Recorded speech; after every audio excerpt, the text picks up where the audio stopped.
AE Nookaraju family బలవన్మరణం కేసులో arrest అయిన షేక్ సాదిక్ ఖాన్ ను కఠినంగా శిక్షించాలన్నారు ఎంపీ ఉదయ్ శ్రీనివాస్. ఈ కేసును సీబీఐతో దర్యాప్తు చేయించి సాదిక్ వెనుక ఎవరెవరున్నారో బయటపెట్టాలని ప్రభుత్వానికి విజ్ఞప్తి చేశారు. ఇది లవ్ జిహాద్ అని, హిందూ మహిళల్ని టార్గెట్ చేసి ఇస్లాంలోకి మారాలని సాదిక్ చిత్రహింసలకు గురి చేసినట్టు చెప్పారు ఎంపీ ఉదయ్.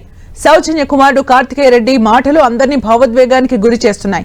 తనతో పరిచయం పెంచుకుని తన తల్లికి దగ్గరై ఆమెను మానసికంగా శారీరకంగా వేధించేవాడని వాపోయాడు కార్తికేయ. తన తండ్రిని కెమికల్స్ వాడి సాదిక్ హత్య చేశాడని చెప్పాడు.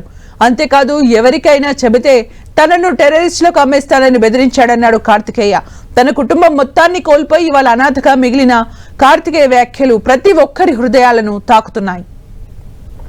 పిఠాపురం మండలంలో పంచాయతీరాజ్ ఏఈగా విధులు నిర్వర్తిస్తున్న పిల్లపూడి నూకరాజు ఈ నెల 16న అర్ధరాత్రి భార్య మీనా, కుమార్తె కోవూరి సౌజన్య, మనవడు రియాన్ష్ కార్తికేయ రెడ్డితో కలిసి కారులో రాజమహేంద్రవరం వచ్చారు.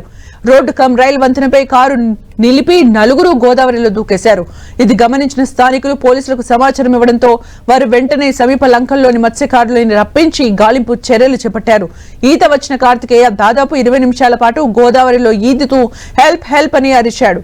మత్స్యకారులు బాలుని గమనించి వెంటనే పడవలో ఒడ్డుకు చేర్చారు. కాలు, నడుంపై స్వల్ప గాయాలైన కార్తికేయను పోలీసులు ఒక హాస్పిటల్లో చికిత్స అందించి బంధువులకు అప్పగించారు.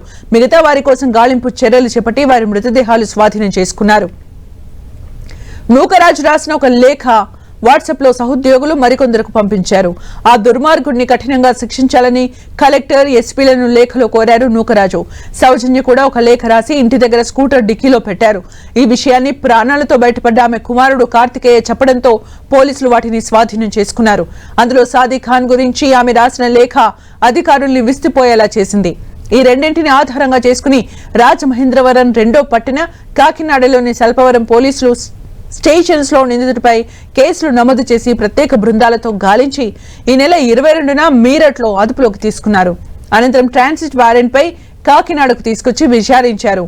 ఈ విచారణలో సాదిక్ నుంచి కీలక విషయాలు రాబట్టారు పోలీసులు. నూకరాజు కుటుంబంతో సాదిక్ కు సుమారు 2 సంవత్సరాల నుంచి పరిచయం ఉన్నట్టు గుర్తించారు పోలీసులు. సౌజన్య, సాదిక్ కొద్ది రోజులు కలిసి ఉన్నారని పోలీసుల విచారణలో తేలింది. కొన్ని రోజుల తర్వాత సౌజన్యను మతం మార్చుకోవాలని సాదిక్ బలవంతం చేశాడని కాకినాడ జిల్లా ఎస్పీ బిందు మాధవ్ వెల్లడించారు. నిందితుడిపై హత్య నేరం, బెదిరింపులు, మత మార్పిడికి పాల్పడినట్టు కేసు నమోదు చేశామన్నారు. అనంతరం కోర్టులో హాజరుపరిచి 14 రోజుల రిమాండ్కు తరలించారు. ప్రస్తుతం సాదిక్ ఖాన్ కాకినాడ సబ్ జైల్లో ఉన్నాడు.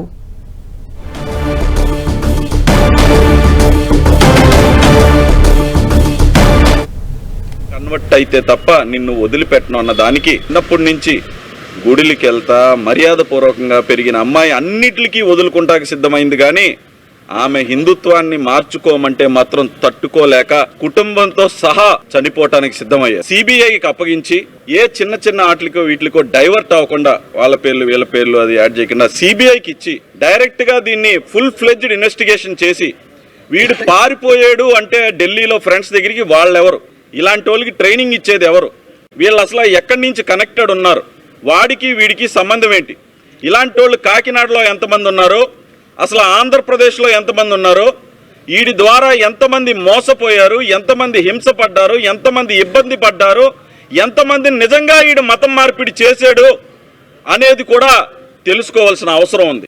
3rd క్లాస్ నుంచి పరిచయం, రైఫిల్ షూటింగ్ స్పోర్ట్ అంటే నాకు చాలా ఇష్టం. అందుకని అది స్కూల్ నుంచి తీసేస్తున్నారని అది నాకు ఫోన్ నెంబర్ ఇచ్చారు, నా అకాడమిక్ రారియో అని ఇచ్చారు. అప్పటి నుంచి కొంచెం టచ్గా అయ్యారు. అప్పటి నుంచి మమ్మీని చాలా కొట్టడం అది స్టార్ట్ చేశారు. అప్పటి నుంచి నాకు చాలా భయం వేసింది.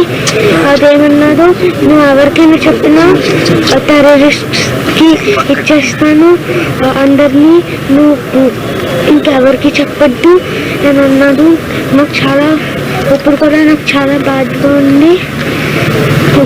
నాకు చాలా పెద్ద పనిష్మెంట్ రావాలి. నాకైతే మమ్మీ రోజు కొట్టేవాడు, మమ్మీ చాలా వేసేది. నాకు చాలా బాధగా ఉంది దాని గురించి. ఇంకేది అసలు అదలుతుంది, చాలా పెద్ద పనిష్మెంట్ రావాలి. డాడీ ప్రోటీన్ షేక్లో కూడా ఫిజియోథెరపీ సెంటర్ దగ్గర ఏదో కెమికల్ మిక్స్ చేసేసి మా డాడీని కూడా చంపేశారు, మా హోల్ ఫ్యామిలీని రూన్ చేసేసారు. నాకు చాలా పెద్ద పనిష్మెంట్ ఉండాలి, నాకు చాలా బాధగా ఉంది. అది మీకు అసలు వదులుతోంది.